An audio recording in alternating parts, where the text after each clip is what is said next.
반갑습니다. 송재준입니다. 다가오는 23일은 굉장히 중요한 날이 될 수밖에 없죠. 물론 이제 지금까지 헌정사상 초유로 대통령이 현직 대통령 신분으로서 체포가 되고 구속영장이 발부가 되고 그리고 또 심지어 헌법재판소의 변론까지 하는 사상 초유의 일들이 너무 많았습니다만 그럼에도 불구하고 23일은 대한민국의 운명을 좌지우지할 만큼 굉장히 중요한 날짜가 될 겁니다. 이게 다른 게 아니라 이진수 방통위원장에 대한 탄핵 심판 여부가 23일에 결정되게 되는데요. 아니 많고 많은 기간 중에 대통령이 지금 막 구속이 되고 그러고 있는 마당에 방통위원장의 지금 탄핵 여부가 뭐가 중요하냐라고 생각하실 수도 있습니다만 제가 봤을 때는 23일에 그 기점으로 해가지고 민주당에 대한 여론이 훨씬 더 나빠질 수밖에 없다. 이게 그냥 지금도 살짝 뒤집혀 있습니다만 오차범위 내에 있는 것들이 많잖아요. 그런데 23일에 이진수 방통위원장에 대한 탄핵이 기각이 되고 이거는 지금 많은 법조 전문가들이 거의 100% 기각이다라고 얘기하고 있죠. 100% 기각이 되고 그리고 난 뒤에 이재명과 민주당은 역풍을 맞을 수밖에 없고요. 바로 다음 주가 뭐가 되겠습니까? 설날 아주 긴 연휴가 시작되게 됩니다. 그 긴 연휴 동안 설날 밥상머리 여론이 중요할 수밖에 없는데 나올 수 있는 얘기는 뭐밖에 없겠어요. 야, 윤석열 대통령에 대해 가지고 공수처가 너무 무리하는 거 아니야? 현직 대통령에 대해 가지고 저렇게까지 할 필요가 있어? 라고 하는 여론 당연히 나올 것이고요. 그리고 또 민주당이 지금까지 통과시켰던 말도 안 되는 탄핵안들. 야, 이거 이준수 위원장 케이스 보니까 이것도 만장일치로 기각이 될 가능성이 99.99%입니다. 그러다 보면은 야, 이 탄핵안도 약간 좀 무리인 것 같고. 그리고 또 이제 여러 가지 여론 자체에 또 휘둘릴 가능성도 높죠. 정치에 관심이 없는 사람들은. 이 세 가지 방향으로 인해 가지고 설 연휴 아주 긴 이 설 연휴 기간 동안 이재명과 민주당의 지지율은 훨씬 더 떨어질 수밖에 없다 보입니다. 그러다 보니까 민주당 내부적으로도 부랴부랴 지금 뭐 하는 거예요? 누가 튀김 소보로빵이냐, 누가 지금 소보로빵이냐, 누가 지금 팥빵이냐 이거 가지고 싸우고 있잖아요. 우원식이 이번에 김경수를 갖다가 불러가지고 민주당 의원들도 다수가 이제 참여한 상태에서 어떤 얘기가 나왔다라는 겁니까? 아니 우리 갖고 튀김 소보로만 아니 소보로빵만 팔 필요가 있냐, 팥빵도 필요한 거 아니냐, 대정성심당 가봐라, 거기 팥빵도 잘 팔리고 그리고 소보로빵도 잘 팔린다, 이런 얘기를 조홍천이 했다는 거 아닙니까? 한순간에 그러니까 이재명이 지금 뭐가 돼버린 거예요? 이 소보로빵이 돼버렸거든요. 그 팥빵은 누구겠습니까? 김경수 아니면 우원식 둘 중에 하나가 되겠죠. 그 얘기를 듣고 야 밥 먹고 지금 입 닫아 이런 식으로 그 사람 입을 막았겠습니까? 아니잖아요. 막 박수를 치고 환호를 질렀다는 거 아닙니까?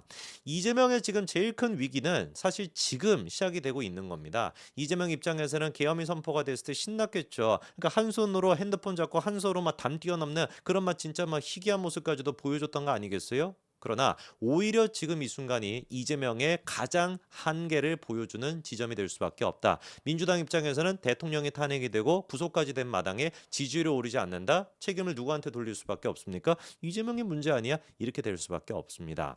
이진수 위원장에 대한 탄핵이 100% 기각이 될 거고요. 그리고 난 다음에 남아있는 게 또 뭡니까? 연달은 민주당이 남발했던 탄핵안이 기각이 되는 거, 이게 남아있죠.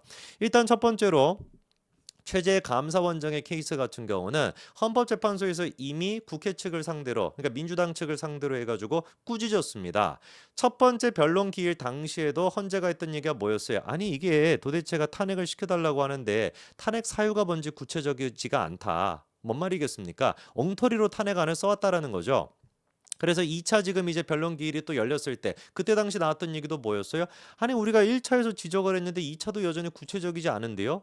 당연히 구체적일 수가 없죠. 왜? 애당초 탄핵 사유 자체가 없기 때문에 최재 감사원장이 지들 멋대로 민주당이 김건희 여사의 그 무슨 디올백인지 뭔지 그거에 대해 가지고 감사원이 자기들 입맛에 맞는 그런 결과를 안 냈다라고 하는 이유만으로 탄핵을 시켜놓은 것인데 뭔 놈의 탄핵 사유가 구체적으로 있겠습니까? 없는 거죠. 그것뿐만 아니라 또 헌재가 직접적으로 민주당을 상대로 꾸짖었던 게 뭐였습니까? 검사 탄핵.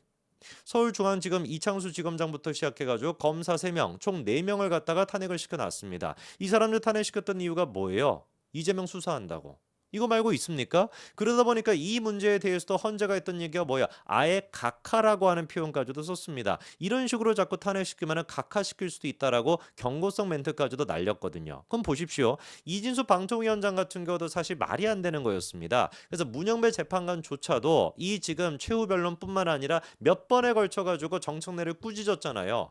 아니 지금 탄핵을 시켜달라고 하는 이유가 정족수가 안 돼 있다. 2인 체제이기 때문에 불법이라 가지고 탄핵을 시키겠다라는 거죠. 것인데 민주당이 그거 책임 있는 거 아닙니까? 민주당이 국회 측에서 왜 추천을 안 했습니까? 이게 문영배 재판관의 몇 번에 걸친 꾸짖음 아니었습니까? 이거는 그렇기 때문에 100% 기각이 될 수밖에 없고요. 검사 탄핵안 4명 다 기각이 될 수밖에 없을 거고요. 최재 감사원장의 케이스도 기각이 될 수밖에 없을 겁니다. 이러면은 기각이 될 때마다 민주당의 지지율은 5%, 10%, 15%, 20% 중도층을 떠내보낼 수밖에 없겠죠. 이 지금 고스란히 그러니까 민주당이 지세상이다, 우리가 살판 났다, 찌쩌명의 시대가 온다라고 난리를 쳐가지고 온데간데 이렇게 다 뿌려놨던 똥들, 그 똥들을 지금 어떻게 해야 되는 거예요? 자기들이 주워 담아가지고 자기들이 가져가야 되는 타이밍이 왔다라는 거죠.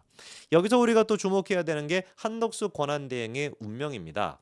저는 한덕수 권한대행도 100% 탄핵이 기각이 될 수밖에 없고요. 머지않아 2월 초중순 사이에 돌아올 가능성이 높다라고 저는 개인적으로 보는데, 한덕수 권한대행 측에서도 지금 뭐라고 얘기하고 있냐? 총리 탄핵안을 최우선으로 심리해 달라, 유례가 없는 이중 공백이다, 이런 지금 표현을 쓰고 있더라고요. 생각해 보십시오. 물론 윤석열 대통령에 대한 탄핵, 이것도 뭐 정상적인 속도를 통해 가지고 진행이 되는 게 중요한 거겠죠. 그러나 대한민국이 어떻게 정상화가 될 수가 있냐라고 하는 측면에서 봤었을 때는 솔직히 윤석열 대통령보다 더 중요한 게 지금 뭡니까? 한덕수 권한대행에 대한 탄핵 아닙니까? 한덕수 권한대행이 탄핵이 돼 있다 보니까 권한대행이 대행인 최상목 지금 이제 경제부총리가 맡고 있는 상태인데, 이거 자체가 논리적으로 문제가 될 수밖에 없어요. 헌법적으로 문제가 될 수밖에 없습니다. 헌법상 권한대행이라고 하는 것은 어때야 되는 거예요? 글자 그대로 권한대행의 권한은 최소한으로 유지가 돼야 됩니다. 대통령이 이제 탄핵이 돼 있는 그런 상태다 보니까 대통령의 어떤 그 제왕적인 그런 권한을 다 누리는 것이 아니라 당연히 제한적으로 그게 이루어질 수밖에 없죠. 근데 생각해 보십시오. 최상목 경제부총리 같은 경우는 글자 그대로 기획재정부의 장관직까지도 맡고 있는 사람인데, 이런 사람이 만약에 지금 권한대행까지 맡게 된다면은 누구 지금 역할을 권한대행으로 더블로 맡고 있는 거예요. 대통령의 권한대행까지 맡는 것이고, 거기에다가 추가적으로 국무총리에 대한 권한까지도 이중으로 지금 맡고 있는 겁니다. 그러니까 이거는 권한대행이라고 하는 체제 자체를 만들었던 헌법의 정신과 맞지 않는 거죠. 너무 한 사람한테 권한이 지금 집중되고 있는 거 아닙니까? 대통령의 권한도 지금 가 있고, 거기에다가 총리의 권한까지도 가 있다 보니까 대통령과 총리 두 가지 역할을 겸직하고 있는 게 어떻게 본다면 최상목 권한대행이라고 볼 수 있어요. 거기에다가 이제 뭐 경제부총리다, 기획재정부 장관까지 합친다 보면 1인 4역을 지금 맡고 있다라는 거죠. 이게 헌법 정신에 맞습니까? 이게 지금 헌법재판소가 보기에 헌법 정신에 맞아요? 당연히 안 맞은 거거든요. 그렇기 때문에 대한민국을 하루빨리 정상화시키기 위해서라도 지금 이제 한덕수 권한대행이 돌아오는 게, 총리가 돌아오는 게 맞고, 그리고 한 명한테 너무 과도한 권한이 쏠리는 거, 그것도 헌법 정신에 맞지 않다라는 걸 생각해 봤었을 때 100% 한덕수 권한대행의 이 탄핵안은 기각이 될 수밖에 없고, 빨리 기각이 될 수밖에 없을 거라는 겁니다. 그러다 보니까 지금 민주당 같은 경우는 바쁘죠. 어떻게 해서든지 간에 그 전에 쇼부를 보겠다라고 난리를 치는 것 같은데, 안타깝게도 약간 데드록 상태에 있는 것 같아요. 어떻게 간다라고 해도 뚫을 수가 없는 지금 막바지에 지금 들어가 있는 것 같습니다. 그러다 보니까 최상목 권한대행에 대해서도 이번에 하는 얘기가 최상목이 내란 수사 대상자다, 이런 얘기를 지금 내뱉고 있거든요. 그런데 김영환 국방부 장관에 대한 우리가 공소장을 통해 가지고 이미 명확하게 확인했습니다. 국무위원 가운데 내란에 대해 가지고 공개적으로 반대했던 사람이 누구다? 한덕수 권한대행과 최상목이라는 거 아닙니까? 그리고 또 최상목 권한대행에 대해 가지고 임명할 당시, 그러니까 한덕수 권한대행을 탄핵시킬 당시 민주당이 얘기했던 논리가 뭐였어요? 한덕수 나가도 괜찮다. 대한민국 경제, 오히려 경제 전문가인 최상목이 하는 게 좋고, 내란에 대해 가지고 최상목 권한대행은 대놓고 반대 표명을 했기 때문에 내란이라고 하는 공범이라고 하는 측면에서도 최상목 권한대행 체제가 되는 게 맞다. 이게 민주당의 논리 아니었습니까? 그래 놓고서는 이제 와가지고 최상목이 내란 수사의 대상자다, 이렇게 말을 바꾸면은 국민들이 여기에 귀를 기울입니까? 솔직히 내란이라고 하는 이 워딩 자체도 정치적으로 제가 봤을 때 이미 사장됐어요. 이 민주당이 이제 그 내란이라고 하는 것 자체를 너무나 남발하다 보니까 누구도 내란에 수개고, 누구도 내란에 수개고, 수개면 한 사람이어야 될 텐데 이 사람도 수개, 저 사람도 수개, 이 사람도 공범, 이 사람도 공범, 다 막 공범이라고 하고 고발 고소를 갖다가 남발하다 보니까 내란이라고 하는 단어 자체가 갖고 있는 그 정치적인 파급력이 아예 그냥 사라지다시피가 된 겁니다. 사라다가 아니라 사라지다시피 한 거죠. 그래서 지금 최상목에 대해서 내란 특검법 이거 거부하면 안 돼. 너도 내란 수사 대상자가 될 수 있어. 이런 식으로 지금 협박하고 있지만, 눈에 띄는 게 뭡니까? 이 최상목 권한대행에 대해 가지고 탄핵시키겠다는 얘기는 못 하죠. 왜? 여론이 지금 너무 안 좋다 보니까. 그러니까 제가 말씀을 드린 거 완전히 지금 민주당이 교착 상태에 빠져 있다라는 겁니다. 이것도 할 수 있고 저것도 할 수가 없는 상태예요. 내란 뭐 수사에 뭐 어쩌고저쩌고 내란 뭐 수계에 뭐 내란 공범 이런 것도 지금 통하지가 않고요. 그러다 보니까 뭐 또 탄핵을 시킬 수도 없죠. 지금 여론이 이렇게 안 좋은데. 그러니까 민주당은 내리막길로 갈 수밖에 없고 5주 연속 여론조사가 내리막길로 가는 것도 그거를 방증하는 것이고 이 상태에서 이인숙 위원장에 대한 탄핵 23일에 기각이 되고 다시 한번 뒤집힐 거고요. 설날 지나면 설날 내내 이거에 대한 얘기가 돌 것이고 2월 초에 한덕수 권한대행에 대한 기각까지 이루어진다. 100% 저는 민주당과 국민의힘의 지지율 격차가 10% 이상 나게 될 수밖에 없을 거라고 봅니다. 이재명의 운도 이렇게나 참으로 진짜 파도 치듯이 가는 사람이 있을까 싶습니다. 윤석열 대통령의 계엄으로는 하늘을 찌를 듯이 그렇게나 뭐 쾌재를 불렀을 텐데 지금은 또 지옥길을 걷고 계시네요.